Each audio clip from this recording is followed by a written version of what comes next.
Yeah, that's right. Public hearing. Call the order of public hearing for the Backstay Alley vacation. And the alley is the portion of the alley that runs north and south to the west of the Backstay building from Pearl Street, or from Oak Street, I should say, down to basically the intersection of the alley, of the perpendicular alley. I give you the picture. I do not, well, unless So it's a half a block. yeah, essentially. So you're not vacating all the way down to Oak, down to Pearl? Right at the moment, no. Okay. Not for this one proposed by the Backstay. Okay. That one actually is being proposed, but that's a different entity proposing that, so we've got to tackle this one first. Sure. It's a separate entity. So, I would hereby entertain any questions or comments from the general public, if any. And if not, then, yeah, we're vacating it because they're actually it's part of the Backstay project, which is 50, amongst other things, including community space, it's also 50 loft apartments. And the originator of the project wants that to be green space for the patrons or for the citizens of the Backstay. So it actually has already been, he's already got plans for that space, and it's actually going to enhance not just the aesthetics, but also the utilization for the citizens there. And also enhance safety, so you don't have traffic going, up and down that alley right alongside of it. Or where people live. Yeah, There's a lot of exactly. movement. Exactly. Question. Yes, When the city, if you wouldn't mind, state your name. Bob Gentry, For the hearing. 521 North Plum Street, Thank in you. the city. When the city owned the firehouse, Yes. what is now the firehouse pipes, there was a driveway that went from the back overhead door Okay. to that alley. Okay. And the people that own it now have used it they take their truck in out there. How does this affect their property? That's interesting, because I'm not showing an alley. Is it just mostly grass now, but they still drive over? Well, there's a driveway there, the city put it in. That, and that was the question that I've had about, because those Oh, folks I had see it. concerns about It's the darker darker yeah. route, isn't it? Yeah. And- It was, the city put it in there, Yeah, that right there. and it went to an overhead door in the back of the, and because I know this because I helped Dick Wilcox do a lot of work in that building, and we went in and out there on a regular basis. And I see that the present owner of the building has his truck parked just in front of that overhead door, so he's obviously using that driveway. And it was reached by the access to that driveway was from the alley. Now, they've indicated that they own all of the land affected on this application. So have they purchased a right-of-way or purchased that? They being the Backstay? Yeah, Backstay. Have they purchased that from the present owner? It's on the ordinance there, it states that it's be equally divided among the abutting property owners. Yep. So he is the other abutting property owner, the gentleman with the firehouse So pipes. he would have his So portion he to gets actually half of exit, that alley space. which would enable him to exit and then enter and Okay, exit. I didn't see that in the application. Yeah, and they're going to restore that alley. Yeah, because they dug it up prematurely. Because they dug it up. Yeah. Yeah, that was gonna be my biggest concern, is to make sure that we have absolute assurance that they will restore that. I knew there was something there. So where's Pearl? Yeah, I don't have any That section. objection to this, Pearl's but I there. feel That needs to be bound vetted out. to speak up on This is behalf of the those folks that own that Absolutely. building now. Absolutely. Backstay. Well, and they'll want to make that right, because they're still asking us for the sidewalk assistance. And so yeah, we've got leverage to make Yeah, sure. we that need to gets make taken sure, care of. we need to make sure we're impressed that they need to make sure that they restore that, and Yeah. so he can get, because that's, his point was, I see, with his vehicle, that backing in from the from the blind side would be quite difficult. Whereas if he can pull in, and swing to the north and then back around the corner, which is basically what he was doing before, is point to the north and then back in toward the building, then he's in his line of sight Right. with that van that he has. Right. And nothing worse than trying to back into something like that on the blind side. Yeah, absolutely. Any other Well, questions? unless you're backing a trailer in on Well, like that, which I did the That would other be day, worse. and it wasn't fun. That's worse. any other questions? If not, I hereby close the public hearing at approximately 6:06. And with that, if you would, please rise and remain standing for both the pledge and the prayer. I pledge allegiance to the flag of the United States of America and to the republic for which it stands, one nation, under God, indivisible, with liberty and justice for all. Dear Heavenly Father, thank you for coming out of Independence Day and for what it means to this country and what it means for this community. We just thank you that that day has come and gone safely, and we thank you for your hedge of protection upon this community. And we thank you for all the things that are going on around town. And we just, that's signs of your graciousness and signs of your mercy and just the opportunities that are in front of us and just the blessings that we have and the blessings that are to come. All thanks to you. We give you all thanks and all praise and all glory. And we also, 2 weeks from now, we're going to be moving a rail tower, Father. And you tell us that we can come to you with anything and everything, that you love us so much that you've even numbered the hairs on our heads and you've captured our tears in a bottle. And so you are into the details of our lives, and we come to you for guidance. We've never done something like this before, Father, and we need your guidance. And we ask for your wisdom, and we pray for your strength. We give you all thanks and praise and glory. In Jesus' name we pray. Amen. Amen. All right, Jan, if you would, roll call. Brandon Elmore, Present. Bob Leggett, Here. Nathan Conklin, Tim Heiss, Here. Tito Frias. Here. All right, I trust you've had an opportunity to review the consent agenda as it appears in your packets. Do we have any questions or comments? If not, I would entertain a motion for acceptance. I will move that we accept the consent agenda as presented. We have a first, we have a second. Second. First and second, all those in favor signify by saying aye. Aye. Opposed, nay. Consent agenda approved and presented. Department reports, a couple things I'm going to cover are actually in the old business. So we'll move on to department heads. And I'm actually going to make a swift change in an agenda here. Under new business, we have the K.I.S.S, which is a mouthful. But at this time, I'm going to turn over to, as department heads, Mr. Brad Mink and Mr. Rob Myers. Rob, if you want to go ahead and take the floor. Do you want to say anything first? It was a week or so ago, a couple weeks ago. It's been Yeah, we a month ago probably. were presented with this GIS software, and we'd seen it before, maybe last year. And so the rep came up and presented here. It is a much simpler and much more feature-rich program than the one that we're using now, WTH.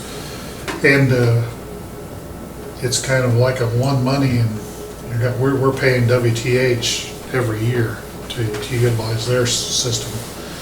And this would be a kind of a one money, and we're done. That's an annual subscription. Yeah, it's got a, It's an annual subscription, but it's a one subscription for the whole. All departments Cities, yeah. across the. yeah, because we the pay city. for each individual department that uses it. Each computer that it's on, we pay, and each mobile device that it's on, we pay right now.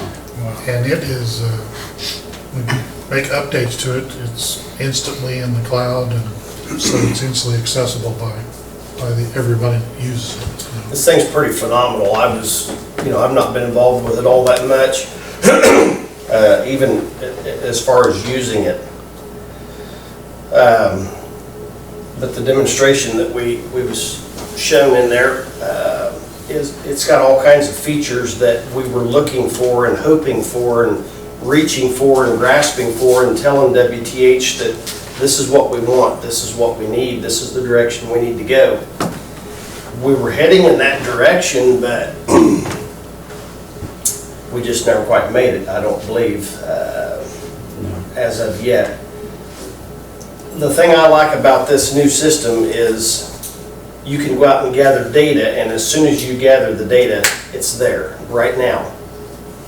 If you go out and gather an hour or two of data on the existing thing that we have now, it takes 3 to 4 to 5 hours worth of data entry back at the office. You go gather data, then you have to transfer it, or whatever it was you call it, upload it, post-process, upload it to a shapefile. upload it to a shapefile. There you go. That's what I'm trying to Export it to shapefile, upload it to a shapefile. Yeah, it takes all this work behind the scenes, and then if you've done something that's not quite right, then you gotta go back, oh no, I messed that up, so then you gotta go back through, okay? With this right here, the data that we have in our files right now, some of it was actual GIS shots, some of it was put in off the maps that we have, okay, the paper maps. Those paper maps are not correct 100%. I know where there's 2 or 3 different water mains that the map shows it's on this side of the street. It's not, it's on the other side of the street. So you can go right into this system and say, okay, I know that's not right. Click here, click there, move it over to where it's actually at, boom, and it's done right then, right there. So there's none of this data entry. What happened was years ago, I was kind of the head GIS guy for the utilities departments. And I did a lot of data collection.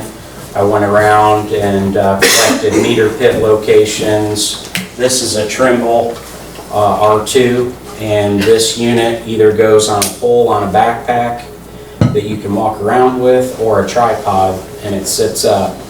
And this gets within a couple of centimeters accuracy of a meter pit, a valve, a curb box. They use these same type of devices to call in airstrikes overseas. I mean, it's very accurate. Surveying's done with this type of equipment. They have them on dozers and road graders now. So, but we already own one of these. And with the way it's set up now and how I used to collect data, it was, like Brad said, very cumbersome. I would have to go out, collect the data, come back, and do an hour of data collection, like 2 to 3 hours of computer work to get the data to the final place, because it had to be collected in one program and uploaded into another. Whenever you had a glitch between the 2 programs, this company would say, well, you got to call this company, and that company would say, no, you got to call. And it was a nightmare. So, but we did it, and we were successful with it, but it was difficult and time consuming. After I got promoted to superintendent, I did not have the time to mess with that kind of stuff anymore. So Monty did say we saw it a year ago. Monty saw it a year ago, but Brad and I, at least myself, I was so busy with the plant upgrade, I was planning on being there but wasn't there. So the backstory on this is WTH is the company that we're currently with, and they host our GIS maps where we have all of our mains and pipes and valves and all of that mapped out.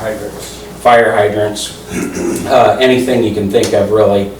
And so I asked them years ago, I said, I need this, and other people were asking for it too. But 4 years ago, I finally told them, after they had told me for 2 years that they were going to have our maps available on mobile devices. They were locked to either desktop computers or laptops.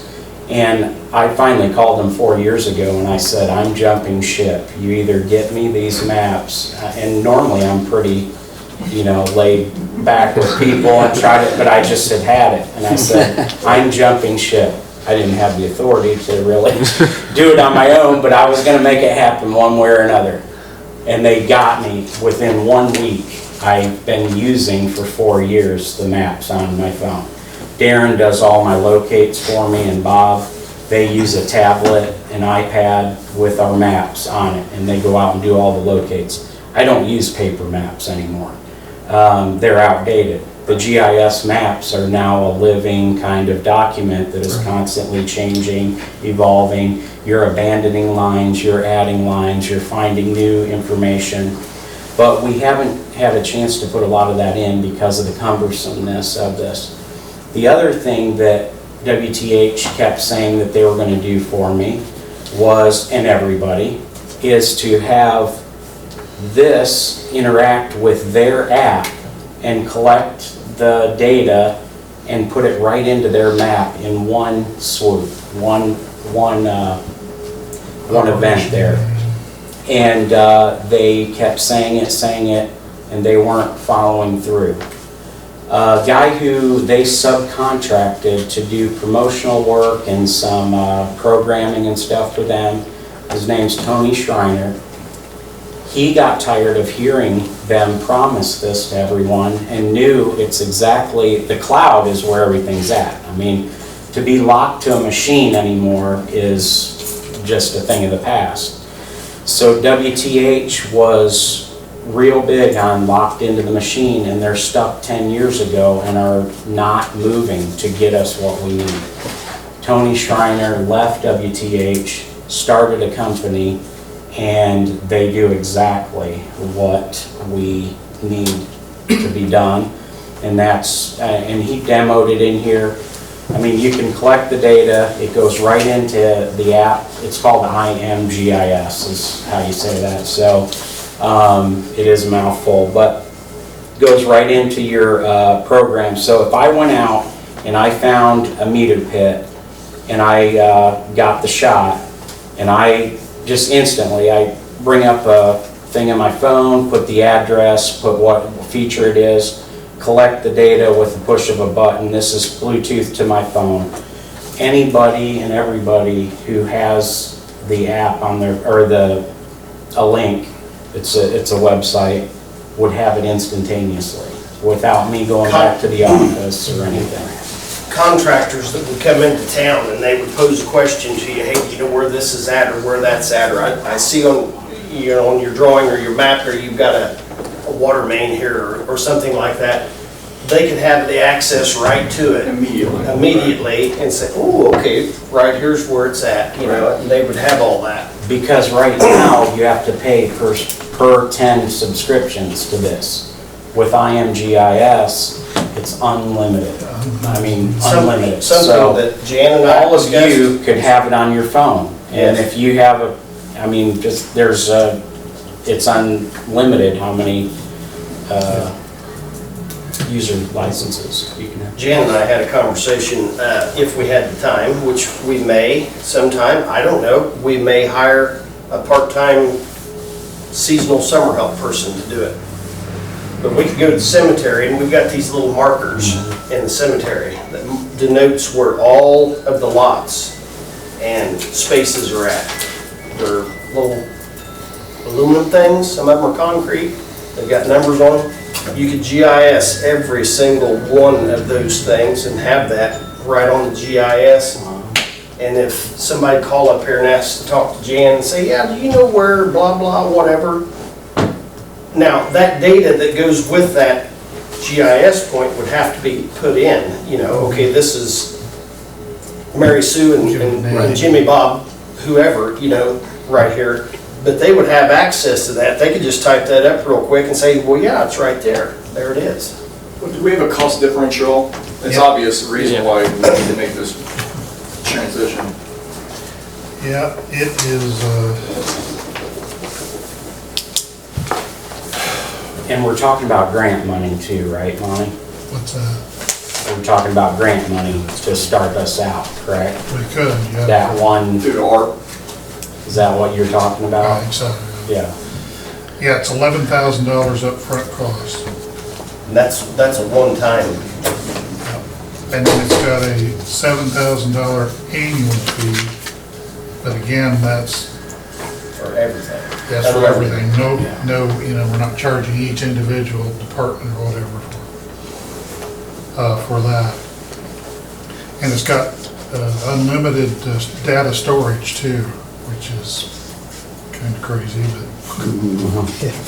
And what have we been, do we have an estimate of what we have been paying? I know It's like $1,500 Per machine. per administrative Yeah, site. and there, we've got, and how many administrative sites do we 1, have? 2, 3, 5, I think. 6 with the fire department. 6 with the fire department. Okay. So it's just Yeah. not a wash with the, yeah, and what it does and the time saving. That, I mean, when you take the time savings into consideration, and really it's a matter of if it gets done or if it doesn't. Because right now, we're not doing it. right. But, like when we go do a lateral inspection, when, like Brad does a lot of locating for us on lateral inspections, if we had those lines on there, in 2 minutes, that lateral could be forever on Yeah, the I never thought of that. Whereas, Well, we're doing it now, like just by line of sight, we're drawing it on there, but But there's times that Matt Good or some other contractor will put an eel or something in the lateral and get it out there as far as they can go. And they'll call and say, hey, can you come and hitch onto this and put a signal on it? And try to find it, track it, see, does it go out the front, does it go out the back, does it go out the east side? Well, eventually we figure that out, and then we eventually figure out where it hops into the main. Well, if I go down through there and I put paint marks, psst, here it is, here it is, here it is, and then we take a few seconds and GPS, it's all right there. There it is, the whole thing. It's all in there. here's another thing. We've had a problem in the past, like other communities, where a guy gets smart and he has all of his, well, he thinks he's smart, but has all of his data that he's been paid on city time to put on a map, and then they take them with them when they leave, and all that information is gone. Well, what we're collecting, if I got mad at the city tomorrow and deleted it all, it's backed up 7 times off-site in different locations and different servers across the country. It's protected forever in. It's just phenomenally better than what we've got right now. I mean, what we've got works, it'll do, but I mean, if I follow the cost correctly, I mean, this is a no-brainer. I mean, it sounds like we're spending $9,000 annually currently, and this would only be $7,000. There's $2,000 saving right there, and it gets you guys what you want and need. And there's an economic cost over the course of time where you're talking about, you go out and collect data, there's 3 or 4 hours then to collect that data, where that's instantaneous. I mean, it's gonna pay for itself time and over, And the cumbersome part of it is part of what's kept us from utilizing what we have right now, because it is so cumbersome. Yep. And not just anybody can do it. It has to be a Rob. Well, that's why this opens it up. yeah, well, to more it sounds to me like the technology has gone that direction, so there is no technology for WTH to update with the limitations that Yeah. they're inflicting on themselves. Yeah, So, they could have done this, but. But they're not, if they're not willing to do the change, then they're gonna be stuck with the old technology, so there isn't any recourse. You're gonna have to go a different direction. Is WTH what the county uses for their? Yes. Yes, it is. Yeah, The Think GIS? Yes. It is. That's open to every. which, see, and that's something that I wish that we had more access, in terms of administrative access, or at least, like Monty has access to the GIS, and I use the public side pretty regularly, but the public side is horrible at best,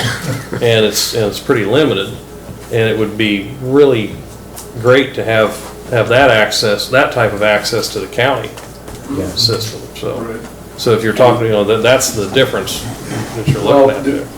Yeah, no, good point. Do you guys have any questions, any other questions pertaining, because I think this is pretty It's cut and dry. So when we go with the subscription for this, new with this new company, is it gonna take time then to build up the database then? It's not something that we'll just inherit, right? Well, Okay. It will pull over our Yeah. existing data. It will pull over the I data? have Okay. Everything that we. I have a form letter. Those maps with WTH belong to us. Yeah. So we They get them, host okay. them for us, but it's our That's data. even better then, yeah. So I have a form letter that Tony Schreiner sent me that tells WTH, hey, release our data in the form of a shape file or whatever, and it's all That's set perfect, up. I yeah. don't even have, yeah. So, they're good. and same thing with him, it's all our data. If we decide Tony's company, 10 years from now isn't doing what we need to do, all the data we've collected is ours. Steve, do you have some application for, do you think that you'll be Yeah, able we're to? already using it, and we'll be using the new system Okay. too. It's a no-brainer for Yeah, us. okay. It's All of got- our department pre-plans, the hydrants, all the pressures, our inspections are all done that way. Our building measurements, our water flows, all that's And calculated. so now you can have everybody in your department, well, you can give that to anybody and everybody unlimited to Yeah, access. everybody. So, Yeah, And you have basically, editors. yeah, and I've got just one editor, but, I mean, that could change, but basically, it's just layers and layers and layers that builds on top of Yeah. the city map, so. well, and like you talk about mapping the laterals and getting accurate on the lateral maps, just like, we worked on my lateral last year. Every bit of And- that could have been GIS. And that could be GIS, and that was, it's it's an unconventional, it works, but it's rather unconventional, which really had me thrown and had, it took us a little while to figure out where that was. And I wouldn't want somebody else to have to figure that out again because of it didn't make any sense, but it was what was done. Yeah. But, The other positive for that is, I'm not that Brad or Rob would ever need it, but, we have every commercial property measured, the hydrant, the sprinkler, the utility locations, all that stuff's marked on the fire department pre-plans. Mhm. Currently, they don't view that, but with the new system, in theory, they can. I thought one day I deleted it all. I thought one day I deleted it all.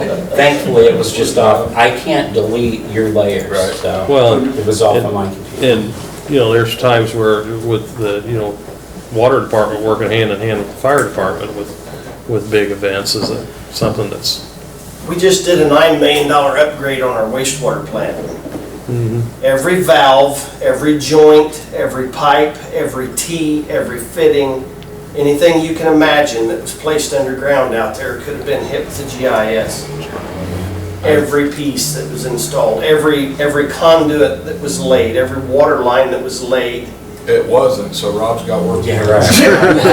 but you can do it without it taking you, We can do it now. 1,000 And hours. we can also have our prints uploaded and superimposed Yes. over the aerial Because photography. he'll have a set of as-bills. And but it's not gonna take you a massive number of hours to enter all the data and produce it. There was stuff that was found that we didn't know was there. Could have been Right. GIS'd and loaded Yeah. into the document, so. Yeah, it's huge. Well, this is the time to do it while it's still fresh. I would definitely hereby entertain a motion for approval. Not sure how to form the motion. Yeah, that's my struggle here. Approve the purchase, approve the Yeah, purchase. basically, we're just approving the conversion to Conversion. IAM GIS. I will make a motion that we approve the conversion to IMGIS. Do we have a first? Do we have a second? I'll second. Janet, we would roll call? Vote? Brandon Elmore. Yes. Bob Leahy. Yes. K.I.S.S. Yes. Tika Frias. Yes. All right. Well done, guys. thank you. No, Appreciate thank it. you. I've got one thing, it's not on the agenda, but I was approached by GHC today, Greater Heights Corporation, who is a subsidiary company of Ohio Valley Gas. They're going to be doing lots of work in town, along with OVG. I was approached by them today with a question about us going ahead of them with our vac truck in a certain area. They'll come to Major, they'll say, okay, we're gonna start here and make our way to there.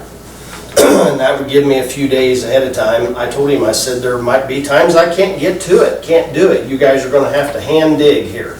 But they're after me for a price, if I would be comfortable with getting a price together for our vac truck and our operator to go and hydro-excavate these water service lines.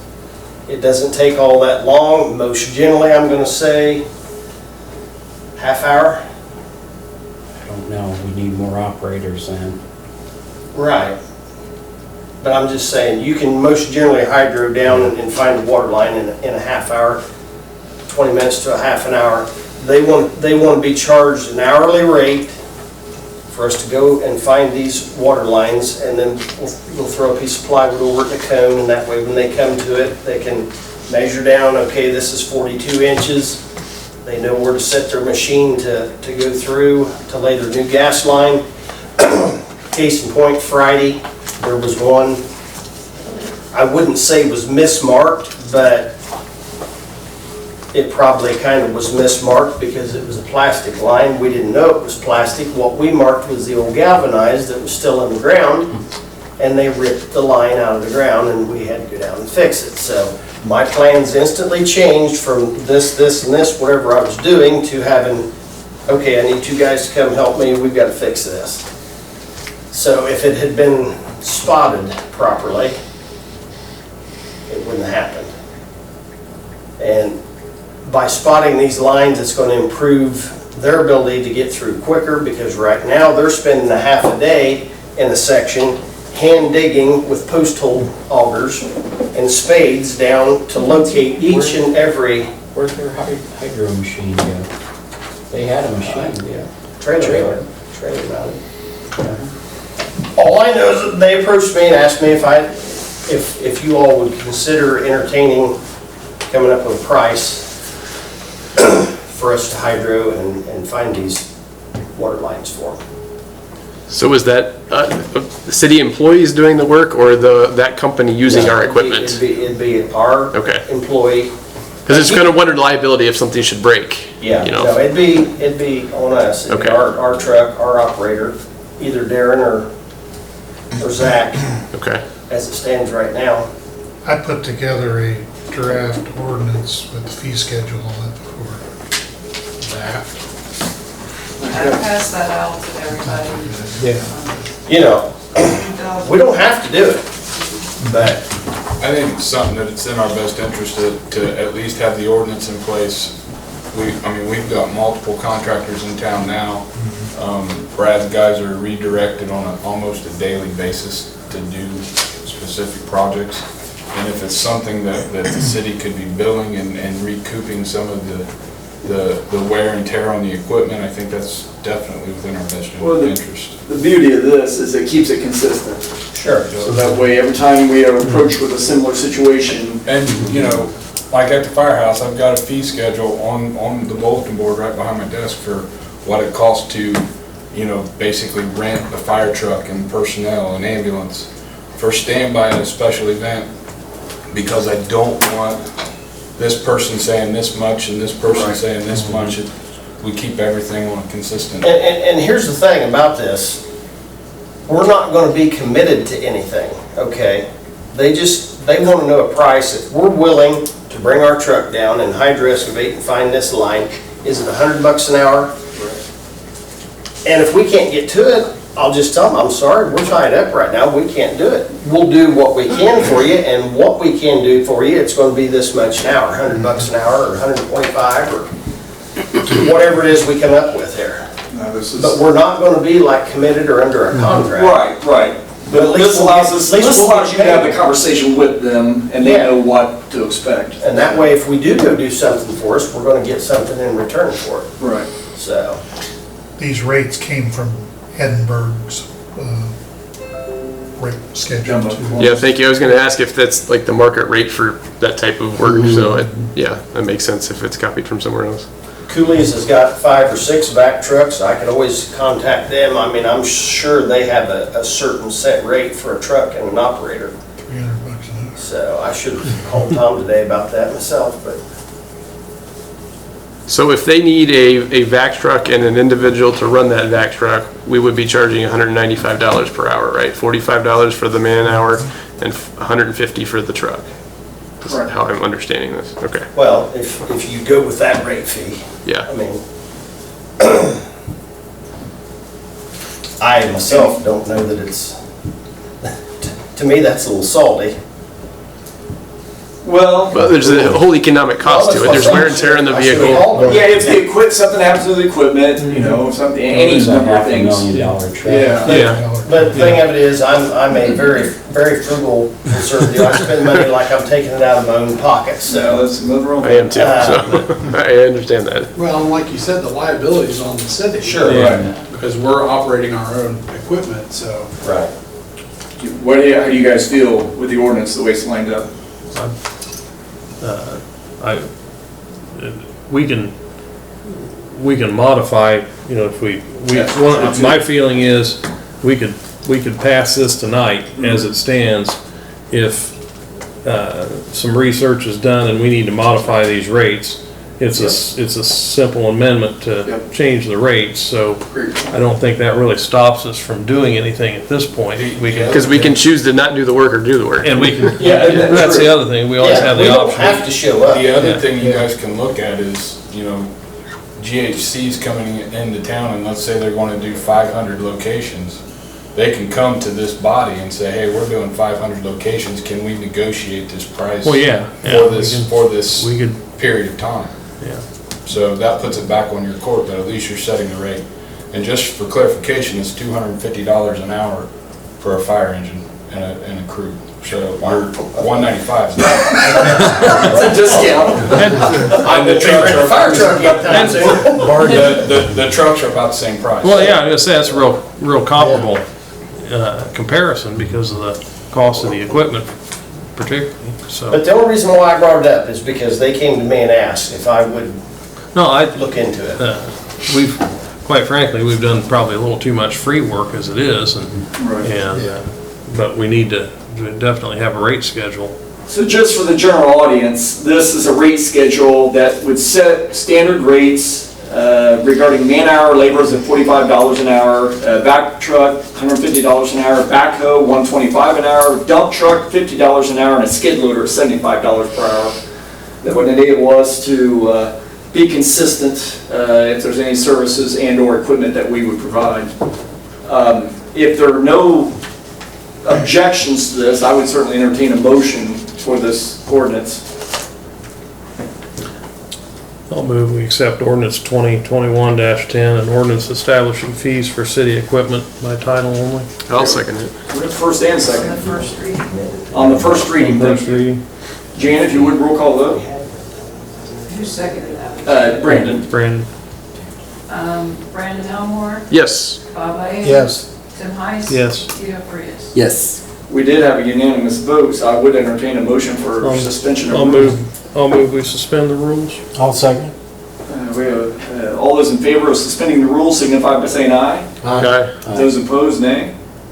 Rules have been suspended. I would hereby entertain a motion for approval on the second reading.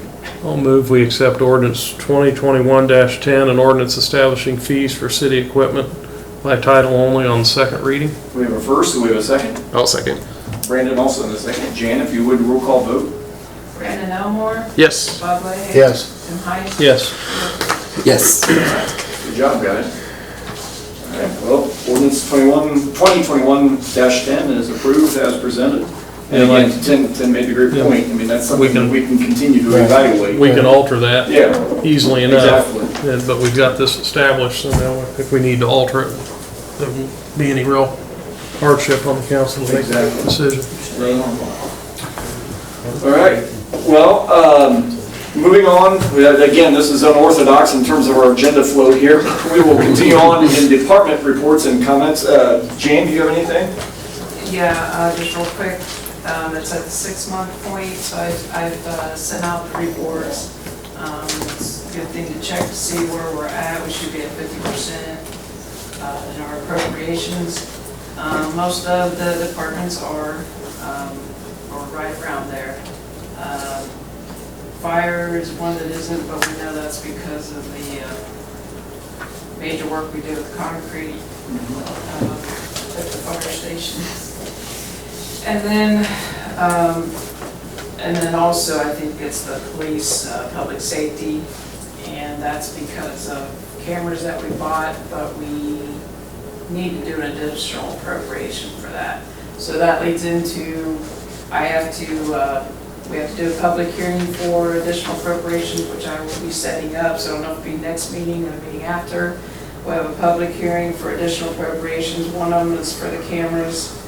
The other one is for the money that we already agreed to last year to do the tennis courts out at the park, but we did that, we approved that after the budget was already set, so that's why we have to do additional appropriation for that. And the same thing with the truck that the sewage plant bought from the police department. Because that's $30,000 that's in the general fund sitting there waiting to be appropriated to buy those police vehicles when they come in. So I just want to make council aware that that was coming up, and that's all I have. That'd be August 9th. I have a question on that one. So we need an additional appropriation to do the tennis courts. Does that mean that work on the tennis courts stops or waits? Okay, got it. Yeah, good question. Well, thank you, Jan. Got it. Council members, Tito? Yes, I actually had a question about that. I was approached by someone who is an avid pickleball player, and she was inquiring about the pickleball court at the park. The pickleball overlay was taken out. The fence was taken out on the west side of the tennis courts, and patching is being done. Of course, this is prime pickleball season. Do we have any idea when the work will be done on those courts in the park? I do not off the top of my head, but I will find out. Brad, do you have any insight on I've that? been letting Dennis handle that. I've popped out and looked at it a few times. I'm not quite sure where we're at. I do know that he told me today that he done some taping for striping and some painting. Okay. For the pickleball court? That was shuffleboard. Well, was it shuffleboard? Okay, it was shuffleboard, so. Jan does something. Yeah, I don't really know anything other than I did ask Dennis, and he does not know why the company hasn't come back. They've done the... Yeah, they basically mobilized, came in, they worked on the cracks, the big major cracks in the area. They've taken the fence down. We've contracted them to basically mill and re-asphalt the area, and it appeared that they had mobilized to our community to do that work, and for some reason they got the fence down, filled the cracks, and then did not stay in town. They left town, and we have not seen them come back. Do we have I assume we have a contact number for them? Yeah. Brad, could you have Dennis reach out to them tomorrow? Sure. That'd be great. And then just let you know what they tell him. Like I said, I've been letting him be hands-on with that. So. No, I appreciate that. We'll find out. Thank you. So also, someone was showing concern, and I think I'm concerned as well. The covered bridge that we're building in the park is showing signs of sagging in both sides, north and south side, in both the bottom and the top. Yes.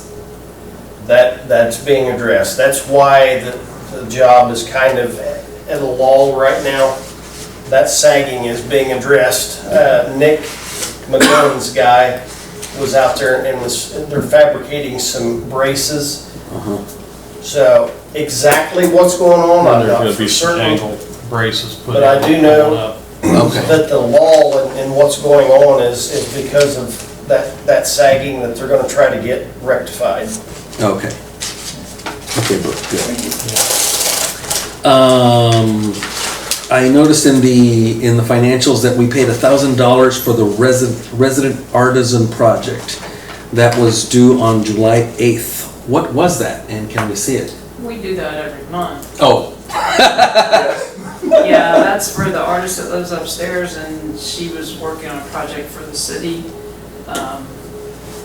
But that's actually up, I mean, with her, so that's the last payment. So it was for a year. She was working on benches, that's what it was supposed to be. So I have not seen any benches either, but that's what it's supposed to be. And that's through, is that through Vicky or Linda? That's through the Randolph County Arts Linda's the one Association. that came in and. Came from the Midwest, Oh, my goodness. Bless you. Thank you. You guys don't, I guess you don't remember? I remember that we voted on that, but if we paid all the money and there's no output, Well, I don't know if you'll see it after now or not. You have to ask Linda. Okay. Cost where that's at. okay, I'll follow up with them. Question on the swimming pool, summer operation. Do we have a contingency plan for keeping the pool open into September? Last time we discussed this. Well, yeah, that's a problem though, because I know we've had to close the pool more than once. This is a little bit of a nerve with me. Sorry. Because I heard a huge outcry during COVID last year. It was like, we've got to have our pool open. Well, weren't able to open the pool because of COVID, and we didn't have the people available to work it. We've got the people available now, but we've had to close our pool. If I'm a little livid, it's because, again, you've touched a nerve. I'm not on you. Okay. This is the public. We've opened our pool and staffed it adequately, and we've made some upgrades, and yet we had not a soul out there Sunday afternoon. So we closed early. Not a soul. So the reason why I'm upset is we're all these people that were clamoring for the pool to be open and complaining for the pool to be open, and they're not here when the pool's open. So, sorry, I'll step off my soapbox, but again, I have great because the pool's a loss leader for the city. And I have great reservations in opening the pool in September unless we've got verified commitment from a number of attendees that would come to the pool and swim, because that's a cost to us. The only problem we have with opening the pool beyond the start of school is the lifeguards. I mean, it's just not. Because it's school and sports. Physically possible. Now, if I had a contingency of adults that wanted to come turn an application in for $8.50 an hour and sit in a lifeguard chair and get their training, I'd say there's all kinds of possibilities, because it's hot and swimming weather really through the end of September. Yep.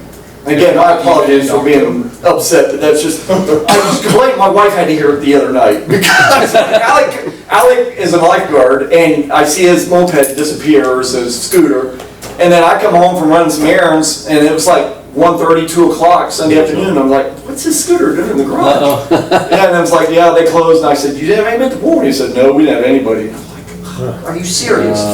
And it upset me, because I remember how much heat and turmoil we went through as a collective body for not having the pool open last year.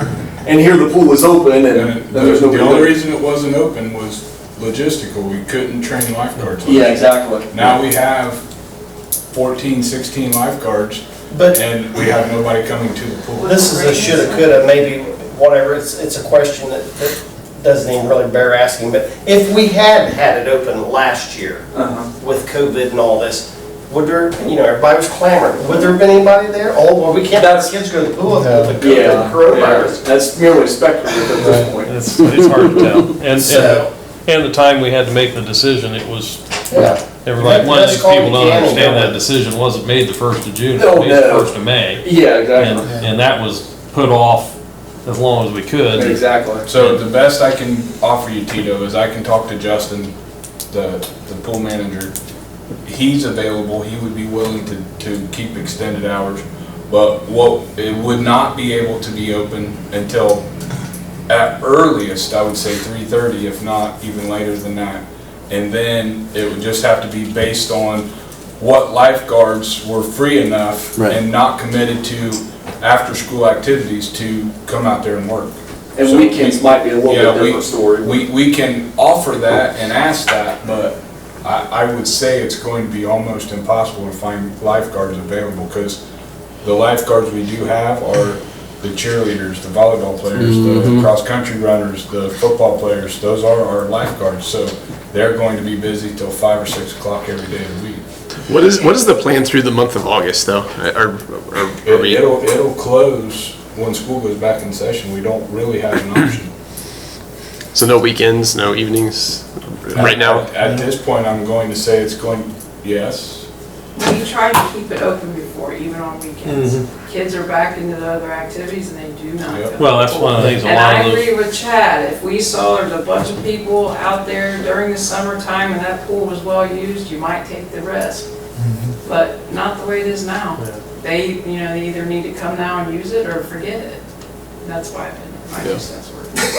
now, if there were like weekend special events committed to by, somebody formatted a special event, then I think that would make sense to. Absolutely. Well, and it'd be easy to accommodate then. Absolutely. There have been people that have had pool parties, Correct. like after it's closed, because, we still keep the chlorine in it and Yeah. stuff, and people could have pool parties on Saturday at 12 instead of waiting till 5 when it was closed. Yeah, But we have not left it open to the public, we have tried it before. yeah, we tried And it that- years It was ago. not well attended at all. That might be the best path forward. If you have people coming to you saying, hey, we would like to have the pool open in September, ask them to reach out to an organization or a family or something, schedule something. Right. Say, hey, we want to rent the pool for 5 hours on Saturday afternoon.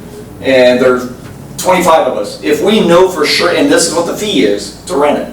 If we know that, then that allows us to plan accordingly and have it open, and that way people can be, can get the satisfaction they're seeking. Just guessing, I would say you probably wouldn't have trouble getting lifeguards for Saturday afternoon Exactly. / Sunday afternoon events. Yeah, exactly. Saturday morning gets a little dicey at times, but But yeah, Saturday afternoon, Saturday evening, Sunday usually afternoon. by Saturday Yep. afternoon, there's the sport events, school events have cleared off, and Exactly. with the exception of football, once football actually starts, but. And that might be the best path forward, But- a little bit more structure to it. Yeah, I think it'd be a good opportunity for people, because the pool's gotta be maintained, that we'd say close the pool, we'd close the operation of the pool, or close the public opening of the pool, but the pool's still, Yeah. functioning. Right on. Absolutely. Well, thank you, that's a very, very clarifying statement. All right, people, if you want the pool, use it. Okay. I just remember I remember last year when we were going through this, there was such backlash about the pool not being open, and I remember that and I felt horrible. And then that's why it's so frustrating when there's nobody there. It's like, okay, wait a second. What happened? It's open now. Where are you at? That was a gut wrenching decision for us, wasn't it? Oh, yeah. It was a- Yeah. basically- And that wasn't fair for you guys because it was circumstances were outside of your span of control. And A point on that, some of us felt bad enough that this year we offered scholarships for people and asked, how much money do you have left in your scholarship fund? I'm kind of embarrassed to say, Bob, because nobody's taking anybody up on it. No, so I don't want to hear any. Scholarships for using the pool, like for people who can't People pay? who couldn't afford a family thing, it's $50 for a season for family. We received $800 in donations specifically earmarked for that, and I'm going to say, not to embarrass the man, but I'm going to say that come from somebody on our Board of Works, didn't it? Well, at least part of it did. Yep. Yeah. Who could people go to? Because I'm not sure people know about this. I didn't. Yep, they absolutely know about it. It's been posted at the pool. Okay. It's on the pool Facebook page. The person you contact is Justin Daniels, who Okay. takes care of the pass, and then I write the check to pay to the pool.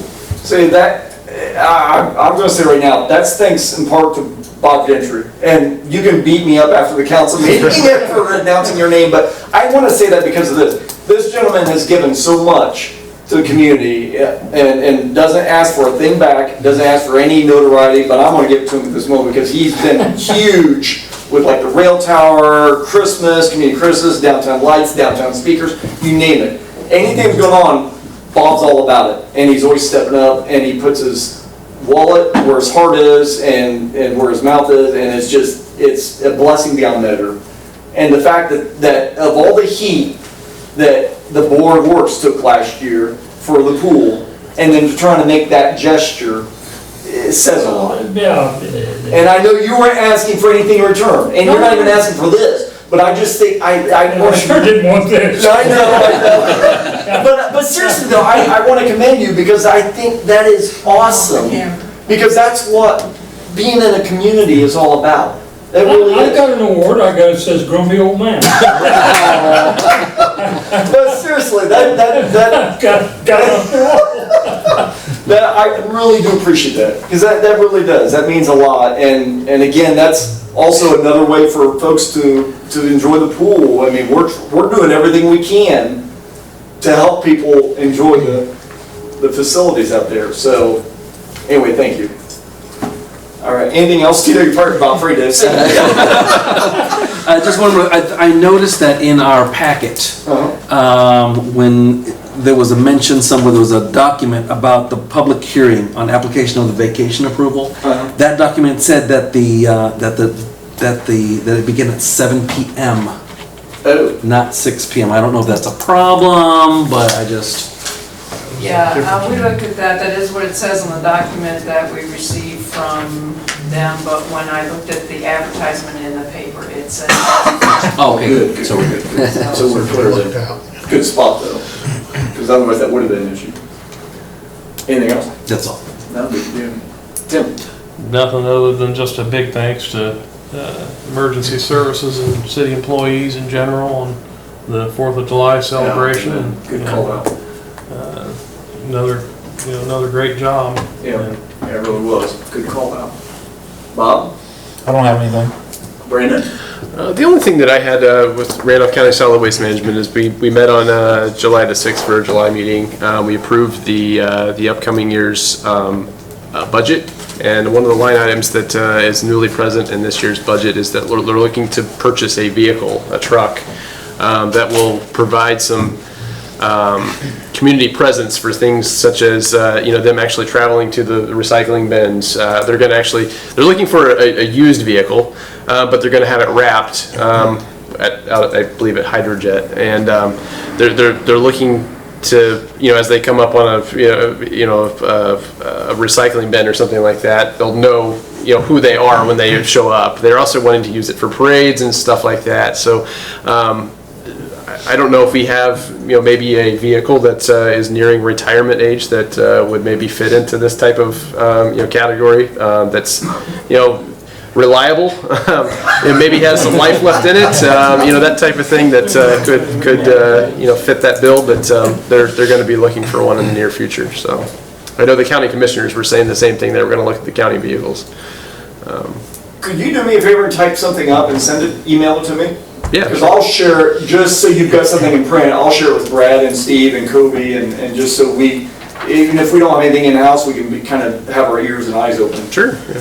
That'd be great. We all missed out, which is neither here nor there, it's hindsight, but the Ohio side just sold it. I actually seen the posting, and I forwarded it on, and she I said, think all brothers ended up buying that. That was a nice truck. she said that was exactly what they were looking for. I had actually seen the posting myself, and I forwarded it on to Shonda. So I think it had like 53,000 miles on it or something like that. Truck. It was a nice truck. That's crazy. I think it was up for auction, so I'm not sure how much it went for, but Anything else? We should have bought it for the Indiana side, Yeah. really. Truthfully. no, nothing else. That was it. No, not good deal. Monty? Well, they're milling the Oak Street up there and block of Howard, so they'll be getting ready to, probably tomorrow, if it doesn't rain, they'll be putting the asphalt down. So it'll be good to get that project finished. Big time. Big time. And they're finishing up the last of the ADA ramps downtown here, so Wassons is going to be in here doing the planting beds, and they assured me we'd be done before the 27th. Excellent. So, other than that, we did turn in an application today for funding for drainage out the park through the Indiana Finance Authority SWIFT grant. And we also have one in there for some water main replacement here in town too. So we'll see what that, and then we're waiting on the Blake grant to Yes. see how we do with that. So Yeah, that's over the next month. They really, is it 1st of August? that they Yeah, I think it was release? first water. First part of August, yeah, so I thought. That's all I had. No, I appreciate it. We'll kind of segue here from the last department report, which is our city attorney, and kind of slide into old business. Ryan? Yeah, I have been busy with Steve has been keeping me busy. Well, and it's all good stuff. I mean, he and the police department have been helping with the condemnations by finding these people who own the homes that have been condemned, and in many cases they're signing quitclaim deeds, transferring ownership to the city, to the redevelopment commission, the city redevelopment commission, which means we can just dismiss the case in court because the city owns it and can do with it what they want, which is usually tear it down. So we've had, I can say at this point, I believe, I don't have them all in front of me, but almost all of the first round that I filed in court, I think most of them have been taken care of by either the people tearing down themselves, transferring to the city, the redevelopment commission, or coming up with a plan that approved by Kobe to restore the house or fix what needs to be fixed. So that's like the first round on the list that we've had. So, and that's not, I mean, I'm just doing the paperwork and doing that kind of stuff. I mean, it's, I'll get a call from Kobe or I'll get a call from Steve. Do you have time for so-and-so? We need this, that, and the other. And I'll say, well, yeah, bring them on up, and I'll, put together a deed or a quitclaim or whatever, and they'll sign it and we'll take care of it. So we've done that. I guess that's really all I have to report. Well, I think there's tremendous progress in the sense it's become a more comprehensive approach. Yes. To addressing it. Yes. So that's. And we're being very proactive. Yeah. When it comes to it now. That's good. So that, basically, are there any hot item condemnations that you guys want to ask about while we're on this subject before moving on? I know a couple of the hot ones on the list have been executed. That sounds awful. Have been taken care of. The one that's still big on my list, which I think we're going to have more clarity on this fall, if I understand correctly, is the one right across from the Wesley United Methodist Church on Oak. The big 2-story gray house that actually looks like it's kind of leaning. Yeah. If memory serves me correct, we're going to have more clarity on that in the fall. By the end of September, the gentleman who bought the tax certificate by mistake is going to have full ownership of that property by the end of September, because the year-long waiting period will be up, and he's made no indication to us after our meeting that he's going to do anything with it. So I believe he's just going to walk away from it, which will enable us to actually pull the trigger and get something accomplished. And for what it's worth, I had a meeting Friday morning with Bob McCoy. I think I informed you guys this via email, but just for the general public, I met with Bob McCoy, and Bob and I met with CN Bales and Missy Williams of Randolph County United, and we're going to be approaching the county jointly for $100,000 each for the city of Winchester and for the city of Union City for blight, for residential blight assistance. Simply for the fact that that's a couple reasons. One, that's one of the 5 pillars of Randolph County. That's one of their 5 pillars they want to address is blight, and rightfully so. And for the fact that we've been trying to be aggressive in addressing it, and this would be a nice shot in the arm, because we've been doing this pretty much, it's only by God's grace, but we've been doing this on our own, as a community, without outside help from state or county. Yeah, So 100,000 would be a good start. it would be, yes, that's well put, that's a good start. Good start. That's very well put. Emphasis on that. Yeah, exactly. So, that would be a nice shot in the arm. And Winchester's great, Winchester is getting aggressive about this and ready to really Exactly. move. Yeah, Bob and I are on the exact same page on this, in terms of how we need to Glad approach it. that Bob's really on this, Bob's been wonderful. because they can make a lot of progress. Yeah, absolutely. So they've torn 4 down in the last week too. Yeah. Well, and like Bob and I's point was too, that we're your two biggest entities in the county of Randolph County. So we should be leading this ship. We should be, steering, guiding this ship forward, because Yeah. if we're not, then who?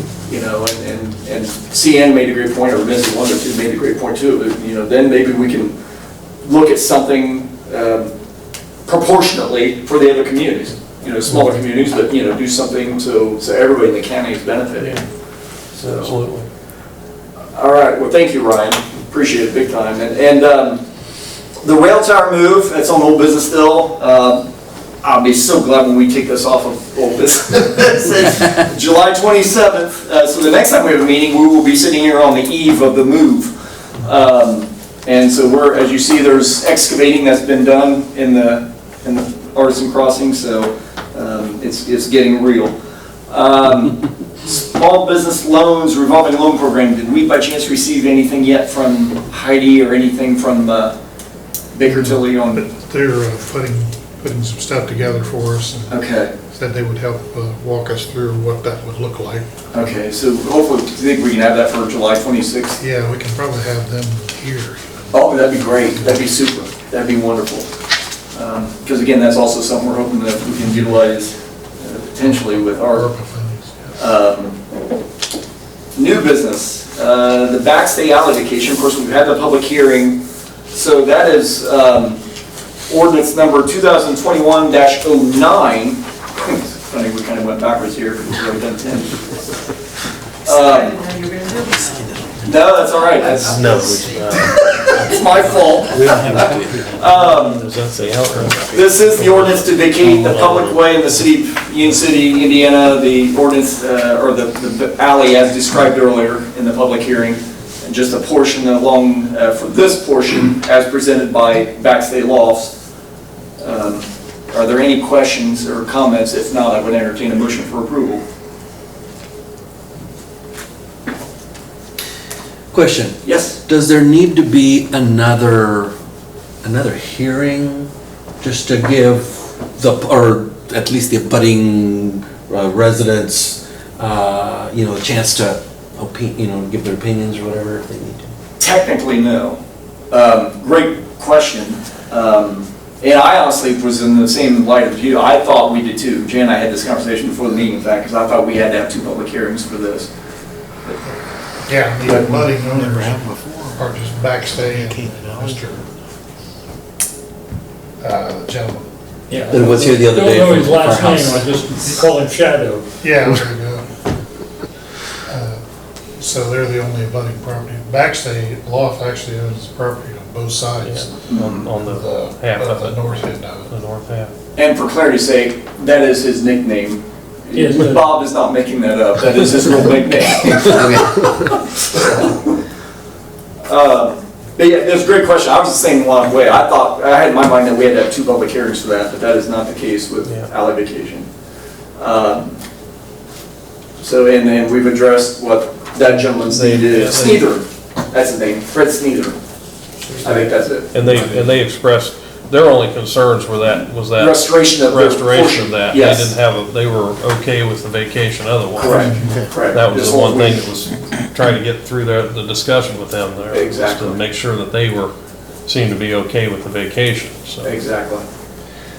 And that's really, that commitment's come from Crestline, the construction company, because they really weren't, it was their bad. Yes, that correct. they took that out. Correct. So they said they would put it back. Correct. Have they done anything towards that, towards putting it back? They're still doing so much rough construction right now that they haven't done that, but I'm confident that they will. Yeah, and they'll have to. So. Like Chad says, we have something to hold over their heads. Yeah, we have leverage. We have some leverage, so we'll make sure we make that happen. And with that in mind, I'll move that we pass ordinance 2021-09, ordinance to vacate public right-of-way in the city of Union City by title only. All right, we have a first, do we have a second? I will second. First and second, Jan, if you would, roll call vote. Brandon Elmore, Yes. Bob Leahy. Yes. Tim Heiss. Yes. Peter Fredas. Yes. All right. The next one, Juneteenth, and I need to give some background on this. Of course, we've discussed before the discrepancy with holidays for our workers, our city workers. Discrepancy between us, what we allow or allocate versus what neighboring communities allocate, and that we're short to, according to our HR representative. Juneteenth is something that popped up on AIM. AIM is our Indiana Mayors, Association of Indiana Mayors, thank you. And that question was raised, are you going to be, the head of AIM asked, just trying to field consensus, are you going to be honoring Juneteenth next year, or this year, is anybody? And all of a sudden, bam, bam, bam, message after message after message, people start popping up, recognizing Juneteenth, they're going to formally recognize it as a holiday for their communities. And Juneteenth, it's basically the abolition of slavery. I have that correctly. So June 19th. Yeah, thank you. June 19th. And so, so it's rightfully recognized. I mean, it's rightfully honored, certainly. And so I wanted to. I told them, I told the other mayors, we were all conversing via this email platform. Then I said, I'm taking this before our council to give the city administration opportunity to discuss this holiday and give it serious consideration in observing this day for what it means, and growingly so in terms of what it means, and in terms of equality. So it's a delicate matter because I can confidently say there's nobody in here that is, was on the receiving end of that day. So it's hard for us to really know what it's like to walk in those shoes, or to know what that feels like and what that means. And so I say that because I want us to be as empathetic and compassionate and understanding as possible. So do you guys have any thoughts, comments? And because again, we're still 2 days short. Even before this day, even before discussing this day, we're 2 days short still. And I as you can tell, I'm not really leaving that alone because our HR representative, Kristen, right? Yeah, Kristen is going to brought that to our attention. What do you mean 2 days short, please? We recognize 2 less holidays than neighboring communities. Every other community she works with, we're 2 holidays short, and that was before Juneteenth became a federal holiday. Right. And So that would be a third. So theoretically, we're 3 days short of what everybody else in central Indiana is managing. And I'm sorry, go ahead. I'm sorry, what are the other 2 that? Well, I believe one's Martin Luther King Day in general, and I'm really not clear on Probably Veterans Day. Veterans Day. Yeah, I mean, it'd be one of the big federal holidays, but Yes, Brett. I know Rick and the guys on the Ohio side, they get election day off. county employees get election day Do off. they? Yeah, County so, employees get election day I off. mean, What about the idea of a floating holiday that an individual could use it for whatever they so choose to observe? Say, for example, if you have a Jewish individual, they may And need a Jewish that's holiday a great off. point. And that's what AstraZeneca does. They're actually including, they too floating holidays. If you wanted to observe Juneteenth, you can take your holiday that day. The one thing I'll point out is that only a percentage of our employees technically, I mean, it's in terms of actually not working. Police and fire, emergency services, they're gonna be working no matter what. Right, Now, right. there's a holiday and there's pay involved, so there's a cost involved. Absolutely. But, one of the things that I look at is that, no, we don't take President's Day and necessarily, some people do that, but some of these days that we, is it a holiday because we're observing it, or is it a holiday because we have a day off? So,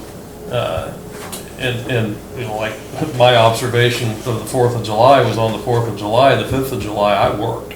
And because if I don't open my store, I don't make money. Exactly. But, and we're in a different position, so I'm not gonna make that comparison, but like I say, one of the things you have to keep in mind is that we still, if the street department's closed on that day, it doesn't really change our cost, it just changes what we get done on that day.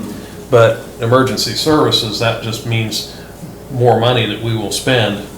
So the observation of that holiday just turns into a monetary thing at that point, Right. I guess, and that's where, Well, I mean, yes and no. I mean, yes, in the sense of what dollars and cents wise, but there is something to be said, I think, for the optics of a community that, you know what I'm saying? I understand, I just, the only optics I get at that point is that the street department's not working. Right. And certainly, well, and to be on the other side of things, you can certainly recognize events and days and still be at work. yeah, You know, I mean, Right. there's certainly nothing that says we can't do special things to recognize the day and its importance, because there's nothing that should take away from that. I just certainly don't want, I threw this out there also in particular for consideration and serious thought, because I do not want the negative optics of Union City standing out on some map at a county or state level and saying, why doesn't Union City, Indiana recognize any of these days? Because that would be an unfair assumption of what we really are, which is a very blended community. oh, absolutely. We do have a lot of representation from various cultures in this community, and we're blessed to be so. But at the same time, we know that, but outsiders don't know that. Does that make sense? And so I want us to be cautious about how we proceed in this manner, and just to do the right thing, to try to do the right thing. So I guess we could look at it from two sides. One is, does the city as an employer observe this holiday so that its employees, except what we just spoke about, get a day off or whatever? And, or the other side is, do we sort of observe it like, maybe a celebration or some special decoration or some event or something? What are we focusing on? And I'm not suggesting committing to some sort of thing other than that I don't want to be recognized for recognizing this holiday just by giving half our employees the day off. Right. I don't think that's. Because you don't want to cheapen the meaning of the day. Exactly. Yeah, right. Yeah, Right. No, I exactly. agree. That's a fair point. Again, that's something that, the reason why we're discussing this, because it takes grave consideration. And especially when you consider the fact that this particular date and event is not something that people are very knowledgeable about. So I think there's a lot to be learned in the future about this, and because a lot of people have some misconceptions about what it even is. The president had a little trouble with the misconception of what it actually is in one of his statements about it. Sorry, but can't help it. He did. It's fact. It's fact. So I think that it's important to know that. And a lot of people made a lot of sacrifice. Absolutely. For people they didn't know. Yeah. Well, and there's certainly nothing that we have to vote upon today. But again, I want you guys to be aware and think about this. If you want to pray about it, if that's how you address matters and talk about it, friends, family, whoever, just vet this out to where you're comfortable with the conclusion that you reach, so that we can address this in a couple more weeks and kind of see how we want to approach this moving forward. I do have a thought. One thing about history of this part of the country is that we had the Underground Railroad going through this county. Yeah. I actually don't know if it actually came through Union City, but I know it was in Fountain City. Yeah. And I'm sure it might have gone through here too. So I think it's, I don't know, historical perspective, I think it's something that, we helped contribute to. Yeah, certainly. It was just No, a thought. that's a good point. If it didn't come through here, it did come through Woodington, Ohio, which is just straight east of Yeah. Union City, Ohio. So, I mean, however it snaked across here, I don't know for sure. Well, but know I it's think it had close. effect on the whole area. Yeah. Certainly. Absolutely. Absolutely. All right, well, thank you, guys. UNC Ohio water rate increase. This is something that actually was established long ago. I can't remember when this first. Yeah, we have a water agreement with Union City, Ohio, which you guys probably remember. And in that agreement, if we are going to increase the water, we have to give them a 90-day notice. So, and what when the increase is a maximum of 2% or a minimum, it can't be more, it can't be less than 2% if we do an increase. So basically it's 2% if we do the increase. Currently, the rate is $5,640 per month. If we do a 2% increase, it's $112.80 per month increase. So that would make the payment $5,752 a month. And we've not done an increase since No, when? we did one last year. Last year, we did that. Sometimes those planned. I have a question. Has the costs to the city of acquiring and delivering water gone up? I would say yes,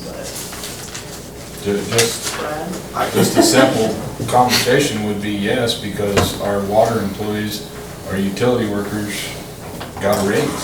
So the cost of delivering the water went up. And they get raises because of cost of living increase. Right, just a Just simple 3%. pay increase is going to cost the water. Cost to go up, so. How much did you say that was, Jan? $136 $112.80 per month it's going up. per month, and that's shared amongst all Ohio The entire city. Yes, residents that are receiving water services. correct. And we did not have an increase for quite a number of years. It was the same time, we went a long spell we before went- there was an increase. We did do it last year though. We did it last year, and that was the Was that the first increase we had done? Or at least the very first first one? increase, or was it? It may have been. Sorry, Jan, I couldn't ask I'm that. sorry, I don't know. No, you're fine. They're gonna raise it, they're talking about raising it by 112. 150,000. What's the gallons? They can use up to 150,000 gallons per day. If they go over that, there's an extra fee, so. And I know what we're charging them is probably, it's less than half of what they're charging their customers. Okay. So, 28 cents. What did It's you, an increase of $1,353 per year. what did you say that the current is now? The current rate now is $5,640 per month. We may have had, It's gonna go up $112.80, which is an increase of $1,353 for the entire year. so I was trying to remember where we were when we very first started with that. I thought it was 5,200 or something in the ballpark. So we might have had 2 increases through the entire course of. I know we've had at least 2, we did one before 2%, and there was one before that, but however many else. I think it's been 2 increases over the entire span. So, I say we go forward with the increase. Did I hear a motion? I move that we increase the rate 2%. We have a motion on the floor. Do we have a second? well, second. Jan, if you would, roll call vote. Brandon Elmore, Yes. Bob Leahy. Yes. Tim Heiss. Yes. Peter Chris. Yes. Okay, the next one is the proposed ordinance to determine height of fences, walls, and hedges. And the average person might be like, okay, what is this? Well, in all honesty, we do have some extenuating circumstances in the community where the hedges have gotten so high that it's covered the entire house.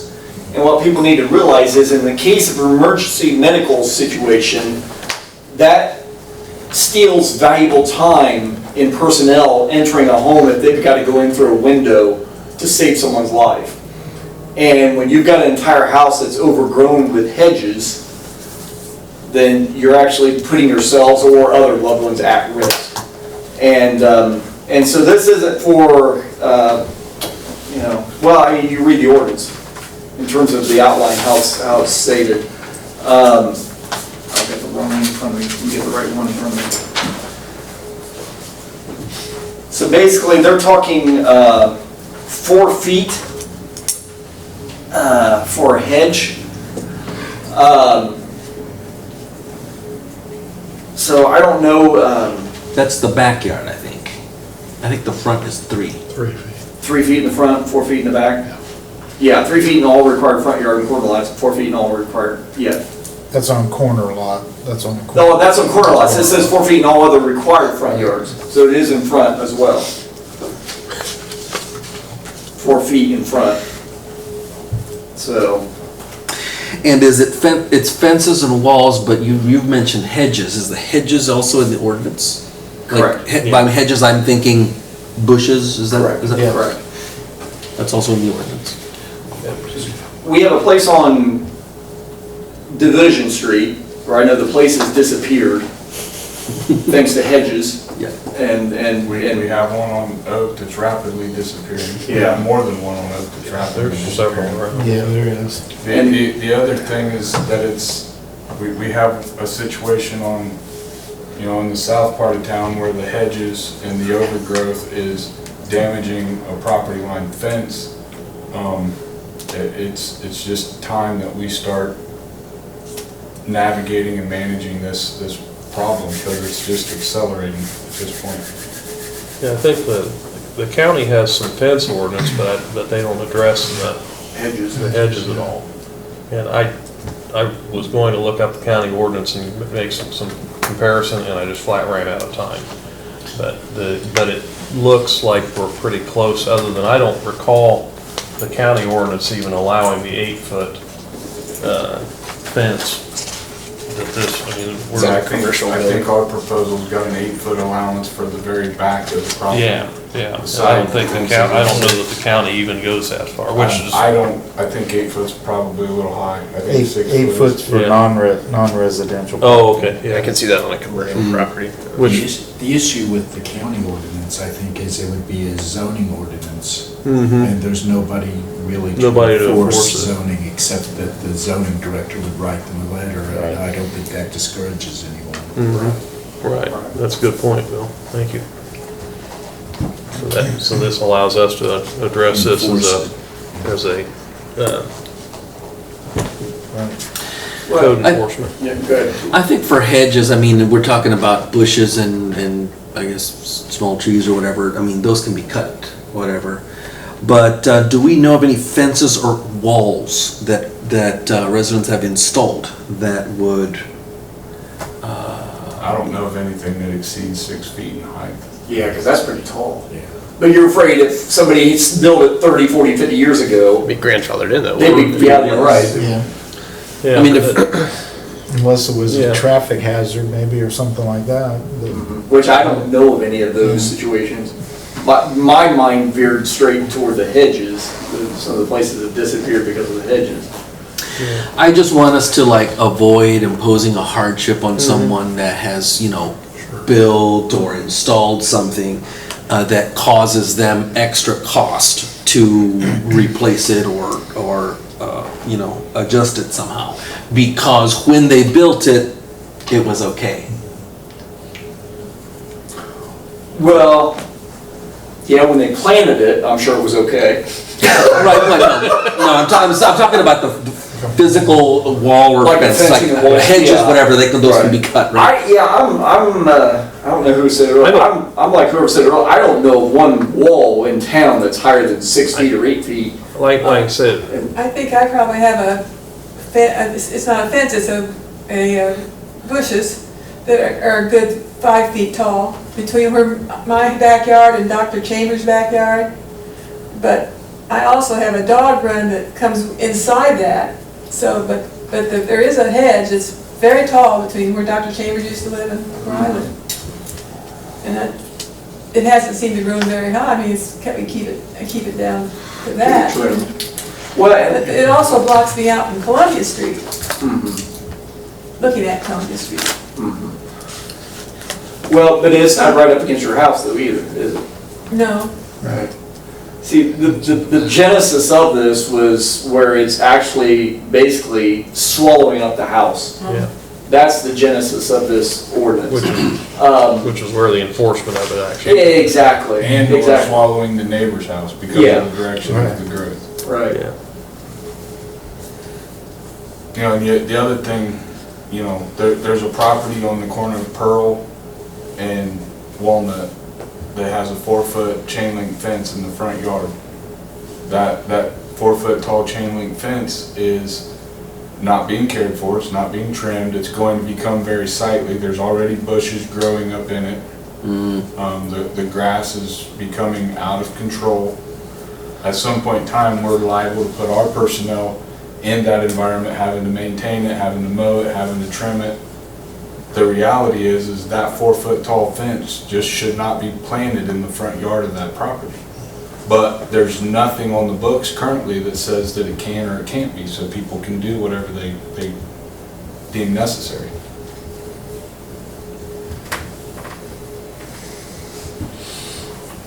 And again, please note, there's no number attached to this ordinance. So this was established for at least beginning discussion.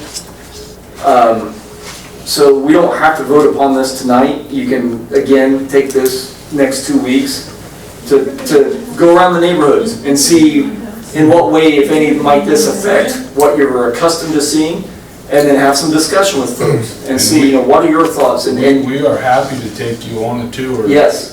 I mean, I'm not joking. There's literally neighborly fights going on currently in our community over this exact issue. Yeah. So if you want to see for yourself what we're talking about, we're happy to take you on a trip and show you exactly what we're talking about. So does that sound fair? We'll have this on the agenda for August, or July 26th. All right, thank you. And the last one, the world famous art plan. Monty, if you don't mind, I'll turn this over to you, but I'm sure I'll have some interjection. Yeah, we, in order to apply for our ARPA money or American Rescue Plan money, we have to have a approved plan for it. It doesn't mean that we can't alter the plan later on, but going into the application process, we have to have an approved plan for it. So we kind of put it out, put something in some categories there, so just...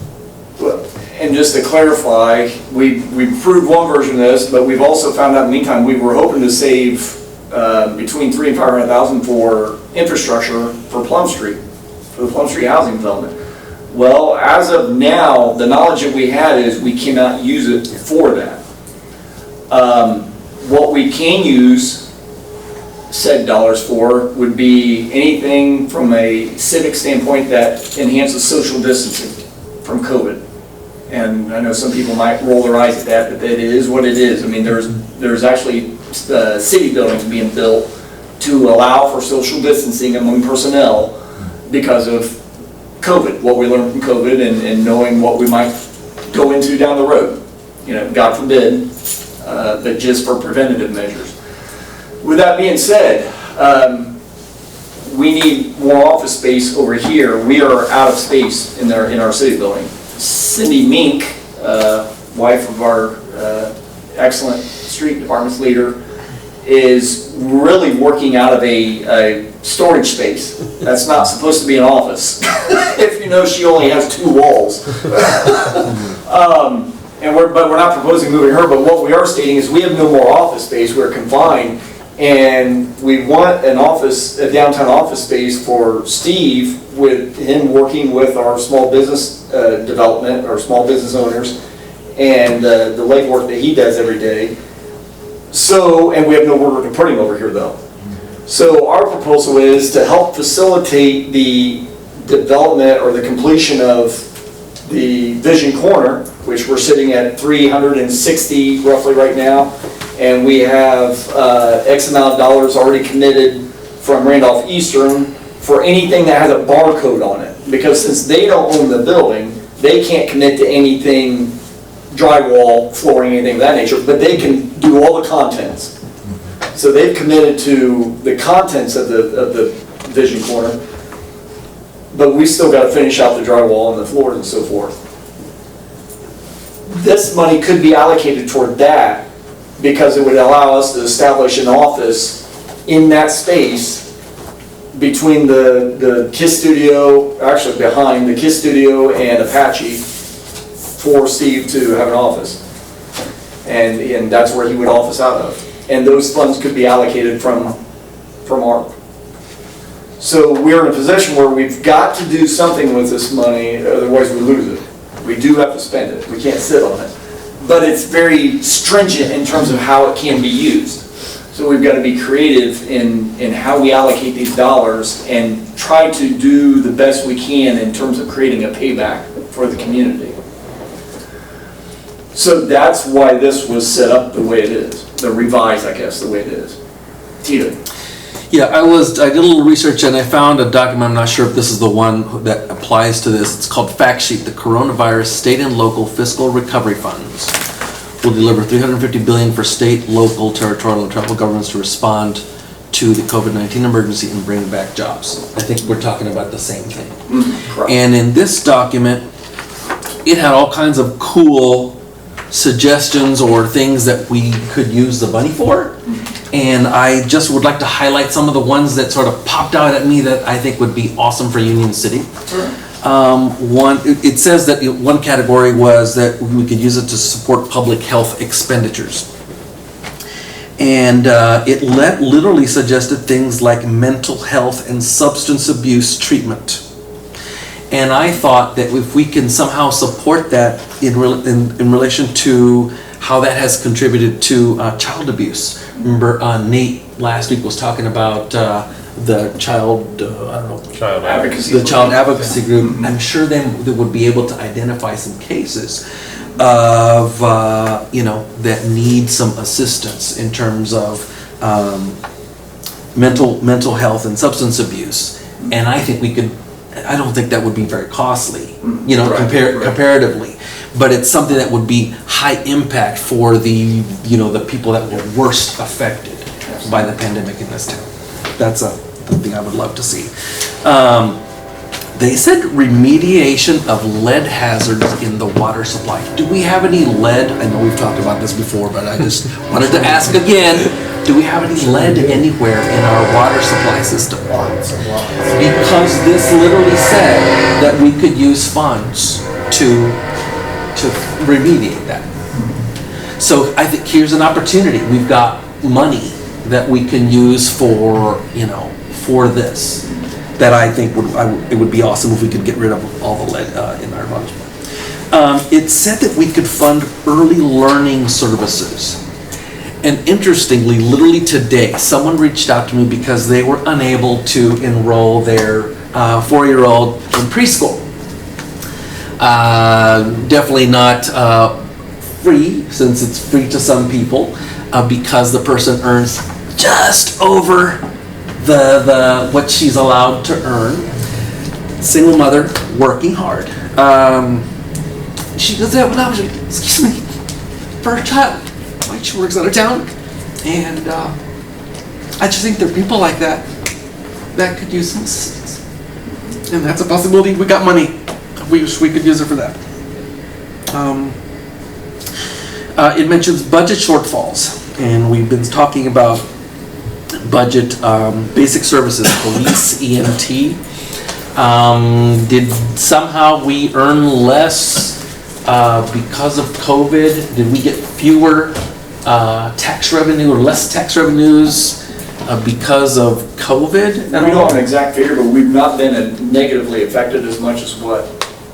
Because if we did, we could use these monies for any of that, and I'm thinking, what a way to fund our police and EMT services and other, other services that we use in the community.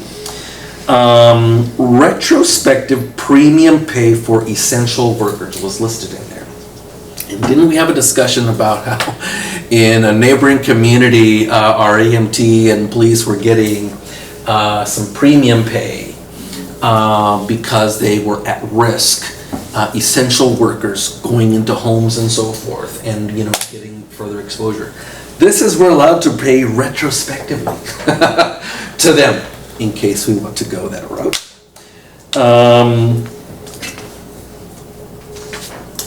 And since it talked about water and things and sewage even, do the neediest families in town need help to replace their laterals? Because I think that's allowed for use with this. There's more that I have, but those were like Can really. you vet that out on the lateral replacement to see if that's a possibility? Yeah, it's I don't know. spending on private property, but. Yeah, we'll vet it out and see if that's a possibility. Because it literally said families as well, like families, households that were, adversely affected. I mean, I don't know if we're going to do that kind of program, but I mean, at least for laterals, which affects, the rest of the system, would be a good thing. Absolutely.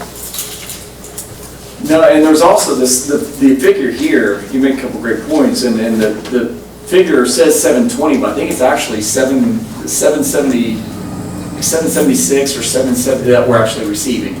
So it's actually even higher than what we anticipated originally. So we have funds there that, like the daycare assistance, if there's something that we can coordinate with the county, like a stipend for, when I say county, because of the YMCA, a stipend to help individuals like you just outlined. And we'll definitely check into the water lateral to see if that's a possibility as well. Just so you know, I spoke with Jennifer, last name, who runs the YMCA, the director of the YMCA. Yes, and I asked her about preschool services at the Wise Child Care Center. They do not offer preschool. I asked her, what would it cost you to offer preschool services? And she said it's basically the salary of one teacher and materials. So something like, I don't know, 30 to 50,000 for 10 months. I mean, I don't know if we can fund it forever, but as long as these funds are available, I just think that, we could do that. That's a great, the challenge of that would be how to sustain it. Well, that's the most important. This is a one-time shot. Yeah, So- but if there's something that can be done there ongoing. The county's gonna get Well, a that's, few million. of course, that's the next question that comes up is what the county's plan is, because the county has a tremendous amount of money to distribute with similar limitations, and so they're gonna have to distribute some of that effectively through the cities. Yeah. And Let me reach out to Cian, because Cian with her YMCA ties, let me reach out to Cian and see what she is aware of or what she might be able to start working on for us, because you're right, that might be our best shot at all if we can work something through the county. If there's something that could be, because it has to be spent by 2024, I think the end of 2024. So that in essence could be 3 years that we could buy in terms of having a preschool. And they don't have preschool at Winchester either, do they? At the YMCA in Winchester? I think they do. Oh, they do, but just not here. Okay, that's also good to know. So yeah, I'll reach out to CM and see where we can.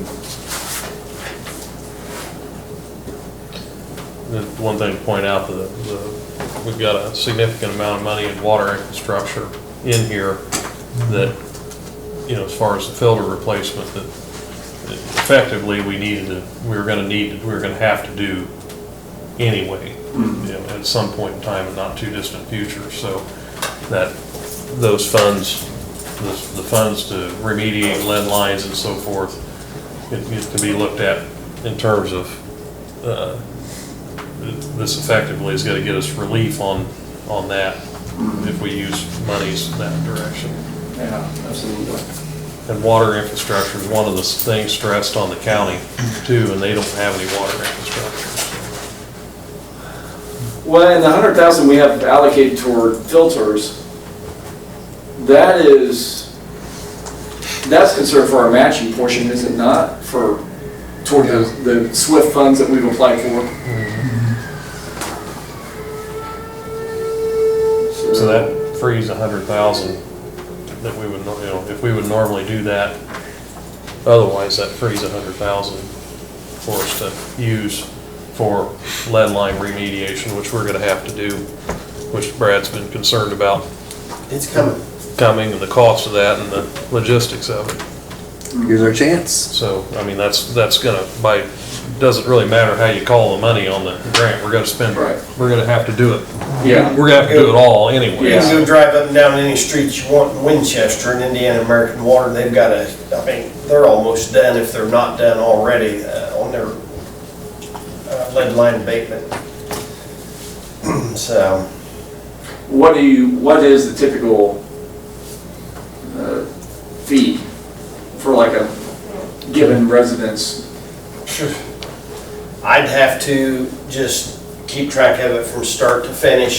The one, so far, we've done it ourselves. I mean, we, as time allows, we'll call in the locate, we'll cut the street, we'll dig in the yard, we'll shut it off, cut it off, run our cable through and pull it, which our accessibility to doing it in that fashion is probably going to change. We had a small minor accident that could have been a major accident with this tool that we've used for years. It's a cable you run through the existing line and then you hitch onto it with a clamp and the pulls, and the harder you pull on it, the tighter it pulls on the cable, and it pulls the lead out and the new line in.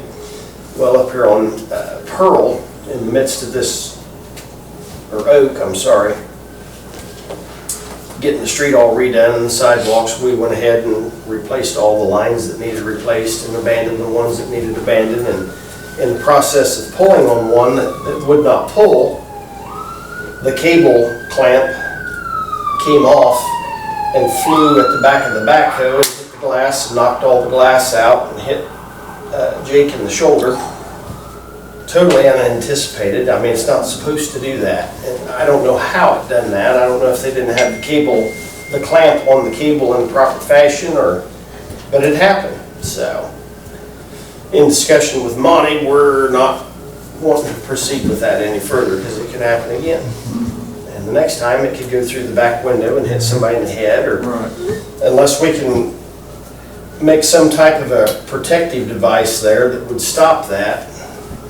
The last three that we have pulled, we hired coolies to do with their apparatus. They've got a hydraulically driven device that they put down in the hole, and it coils it up as it pulls it.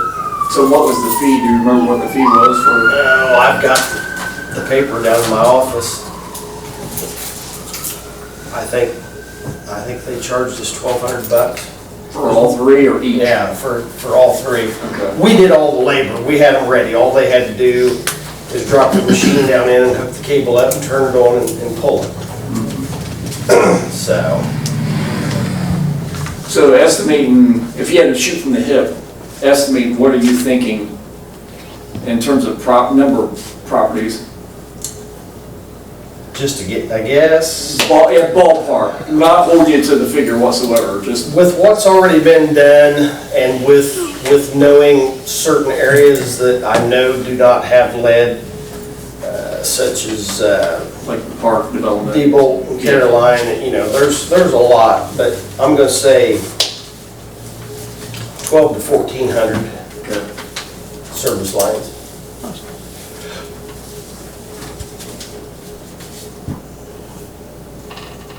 And like I said. So yeah, that's $500,000. That's what you're looking at. To do the entire section. What's the time frame you think they're going to be looking to give us? I've talked to different guys that are in the industry in different forms and fashion. Communities our size, they're not going to come down and get a throat hold on you until 2023, 2025, somewhere in there. But you will have something put together. At some point, yeah. So it's best that we continue to try to piecemeal it as we go along. Sure. And continue every one we get done is, you know. One less you gotta beneficial. worry Yeah, about. one less we gotta worry about. Exactly. The first thing they're gonna want is an inventory. And when my IDM inspector rolls in town at a certain point, once the stamp has been put on the paper, if she rolls into town and says, okay, let's go for a ride. We go for a ride and we go to 620 North Columbia. What kind of line serves that house? I better be able to tell her. I can't say, I don't know. Right. No, I will tell her. Yes, it's lead, it's copper, it's galvanized, it's PVC, poly. Right. I will have an So answer. that's a significant thing, is identifying. Yeah, Yeah. that's a huge Some job are in easy, itself. some aren't. What's that? Some are easy, some aren't. Correct. To identify. Yeah. Very good. So- Well, thank you. Yeah, there's a lot to it. Yeah, no, absolutely, absolutely. So, I do have a question as well. Yeah. On the chart, money that you have here, what is the $75,000 for the Artisan Park? That's for tourism, actually, hospitality and tourism. I think that we were looking at a system for out the park, or, Yeah, ideally, it would be beneficial to put a permanent outdoor sound system on the stage so that we would theoretically have the opportunity to stop paying for that when we bring a band or a group in.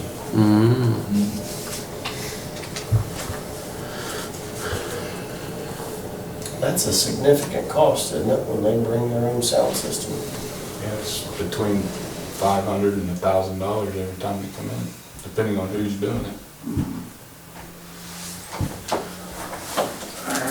any other questions? So even if we, send it as is in order to get the funds, then we can still sort of rearrange what we use these for?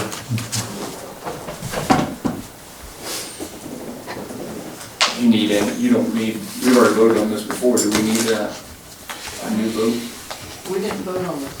Oh, did we not vote on the previous I plan? don't think they voted on the No, we plan. had a ordinance that said we were going to establish a fund. The fund, yeah. Oh, And okay, a and that's plan, all. but we didn't have the plan attached to it, so we need to have something, because we Right. can't receive the money unless they say So we have- we've adopted a plan that can be amended, it can be amended at any time, but we do need to adopt something. Can we set up a working group to come up with a more substantial plan? I mean, is there a more substantial plan? I mean, this is like a little workshop. Is there like a written plan? I mean, I'd be more than willing to write one up, but, I mean, I think we should get a working group together. I think it would be good to do, yeah. And when do they have to have again, we could submit a plan, but then turn around and behind the scenes amend. I believe, I don't know, I think Monty knows more than I do, about that, but I think you can amend it at any time, because this goes out for 3 years. stretches out for 3 years. I Right. mean, they don't wanna, things change, it's just Right. that they want you to have a plan Right. for the money. Just so that they know you're, Yeah, and then. I think so- they're looking more for,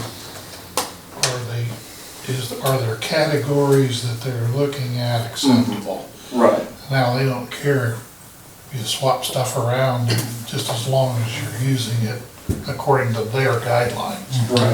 And once you actually use it, once you're actually using it, then you're gonna have to make sure that it fits those guidelines. Correct, yeah, you still be able to. Yeah. So, We have to report on it too, so Right. when you do spend it. we have to- That's what I mean, is you're gonna have What we spend to it on. report what you spent, it's gonna have to be approved, or it's gonna have to meet that criteria and approval, so. When is it due? Well, the sooner we turn it in, the sooner we'll get less. Yeah. Because it's like, they've got between 30 and 60 days to distribute it. The state does once they get our application. And I'm sure they want to do it in this fiscal year, so as soon as Well, possible. we do, because part of the money in here is being allocated for those radios and that, we For wanted public to purchase safety. the new radios. We got the And that bill's 12. gonna come due here pretty soon. Yeah, So- so we need to, and like I say, it doesn't change anything in terms of what we do as far as this approving this. So by the end of August, we're talking. I'll make the motion that we approve the American Rescue Fund investment plan for the city of Union City, Indiana, as presented. We have a first, and we have a second. I'll second. That's Bob. I had to make them. And then, again, with the idea that this can be amended, and that I think we do, why don't you, if you want to start detailing out what some of the things you raised today, and listing that out, and then I'll share my communication with CN with you, because again, if we can allocate some of these dollars toward, like some of the things you raised, but then turn around and leverage those dollars with the county, I think we can go even further. And I think that's one of the important things to point out about, where we are. It's gonna become more clear when we also find out what the county actually has, proposes that would possibly flow to the cities. Right, exactly. Assuming some flow to the cities, but it may change how we form our plans if we know what county portion comes to us. Maybe we're eligible for 300,000, 400,000, 500,000 from We the county may- for lead line replacement. Right, so we can have a clearer picture of Exactly. where we want to move the shells around on this Exactly. page. So are you okay with doing that? Absolutely. Awesome. Okay, so we have a first, and then we have a second. Jan, if you would, roll call vote. Brandon Elmore, Yes. Bob Leahy. Yes. Tim Heiss. Yes. Peter Reed. Yes. Then, last is any visitors wishing to address the board? If not, I think we're all in-house in here, so. Date of the next council meeting, and once again, is July 26th at 6. The Board of Works is same date at 1. I would hereby entertain a motion for adjournment. So moved. We have first, we have a second. I'll second. All those in favor, signify by saying aye. Aye. Meeting adjourned.